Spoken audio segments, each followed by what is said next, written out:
มังเออสมยอดอ้าวสวัสดีทุกคนครับไก่เราตะเยงวันนั้นถึงเฉียจำลองฮรอกหลักแพกนะหลักแพกฮรอกใครแต่ทำไมได้กกชิงเมาเงปีหลักแพกเท้านะไก่ถึงเฉียจำมันแล้วแต่เด็กก็สปอนเซอร์เสียงได้เลยมวยเด็กแรงนั่นก็ได้เฉียจำนะเฉียกระป๋องกันในจะน่ารักนะไก่ต่อจะเป็นเชียงกับมุจอมากินด้วยกันครับเพื่อนๆวันนี้มากินข้าวเหมือนเดิมครับวันนี้ก็มีทอดมันนะครับแล้วก็มีแกล้มผักมานิดหน่อยครับทอดมันไม่รู้ว่าปลาอะไรนะแกะมุกแกะตั้งแต่เคยเซมนะเราแล้วก็มีอันนี้ด้วยครับน้ำพริกใบชาครับเป็นของพม่านะครับเดี๋ยวไปลองมากินดูครับ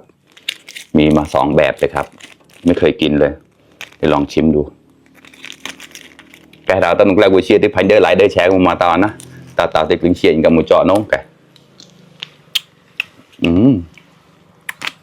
หอมอันนี้มาก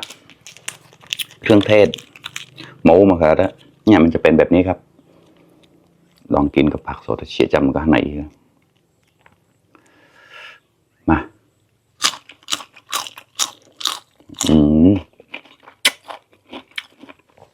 อร่อยข้อมรสชาติเผ็ดอยู่นะคลุกใส่ข้าวเลย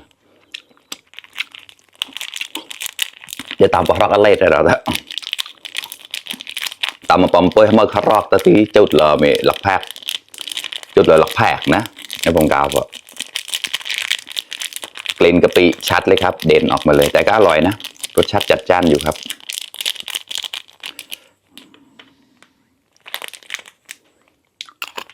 มี2แบบนะอันนี้อีกแบบหนึ่งเดี๋ยวลองอันนี้ก่อนเจ็บจังเลยมีน้ำแกล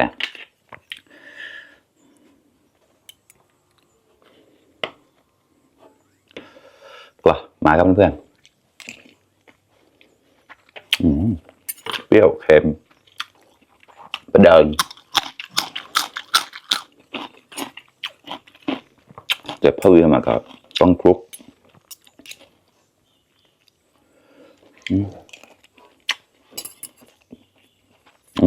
โอเค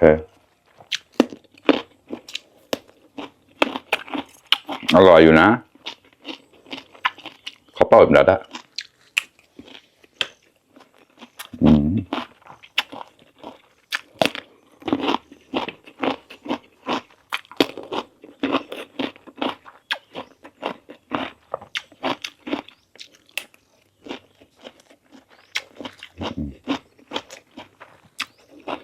ทอดมัน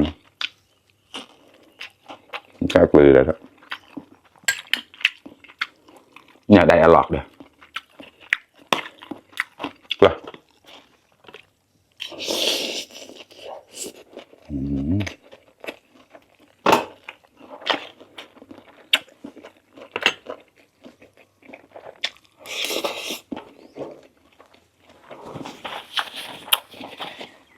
อร่อยแต่ไม่รู้ว่าปลาอะไร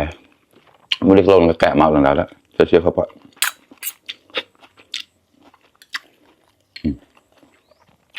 ใส่เลยครับ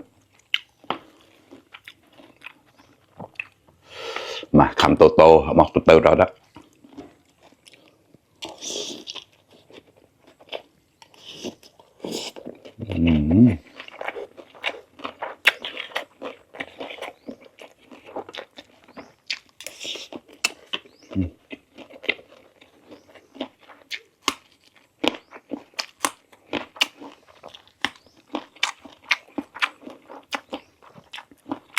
แต่ลอกเลย3 ดัดแล้ว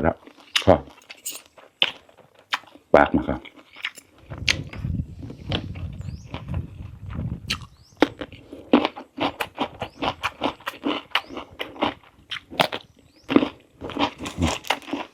เจ็บจำไม่นับแล้วลองชิมอันนี้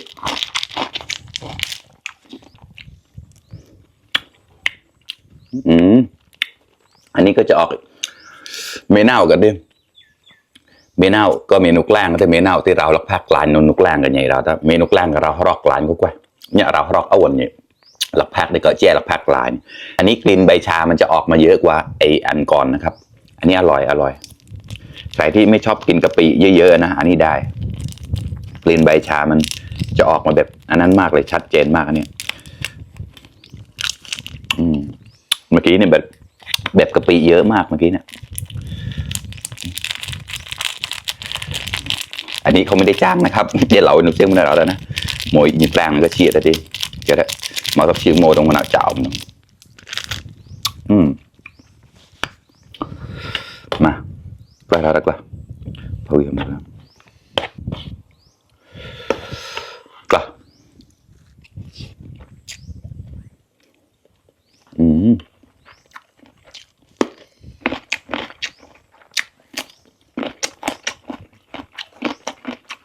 อันนี้อร่อยเลยเยอะแต่เราวิธีมีเสียตอนแกลก็ไม่น่าเสียครอกลายไม่น่าอุตัยจดลายไม่แกลก็ได้ครอกลายอย่างนี้แล้วถ้าจะให้เลือกเอาอันหลังนี่ดีอันนี้อันก่อนมันได้กลิ่นกะปิชัดไปหน่อยอันนี้อร่อยครับต้มหนับอันนี้เหมือนกะปิจะเยอะหน่อยอันนี้กะปิจะน้อยหน่อยกลิ่นใบชาจะออกมาเยอะหน่อยอันนี้กลิ่นใบชาจะออกมาน้อยหน่อยนะไม่น่าว่าที่แจ่หลักพักเลยเอาวันนี้รอกกลายไม่น่าแจ่หลักพักได้กลายรอกเอาวันไม่น่าเยอะแต่เราวิได้เอาวันไม่น่าแต่จดกลายนะเราแต่ร้านที่จำนะข้อมาครับอร่อยอันนี้ใช้ได้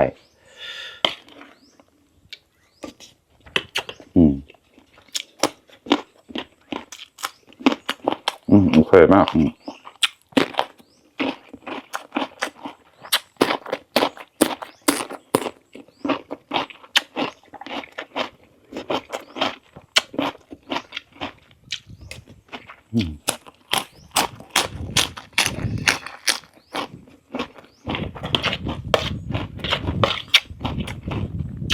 โอเคเลย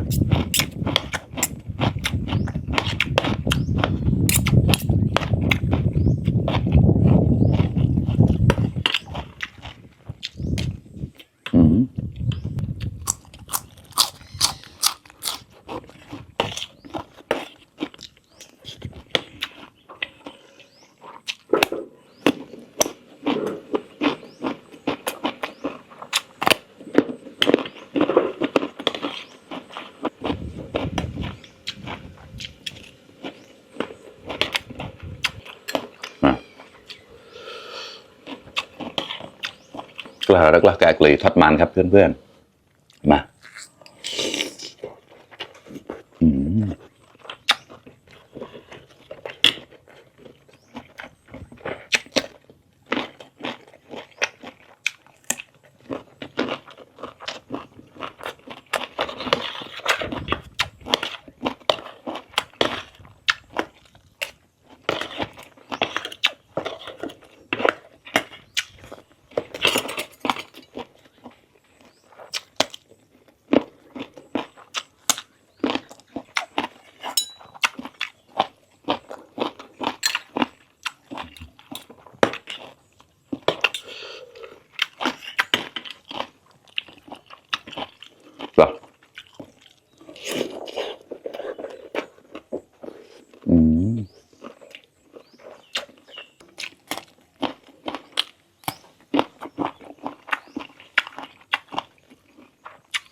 จุ่มลงไปเลยอร่อยเลยละ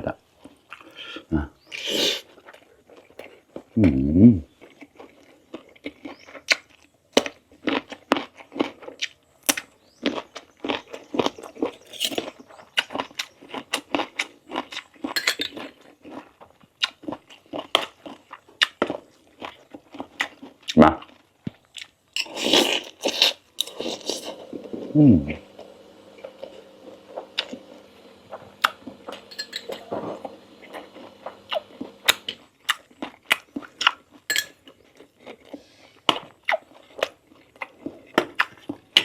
มาครับเพื่อนๆสุดท้ายครับแต่ละเอาละละ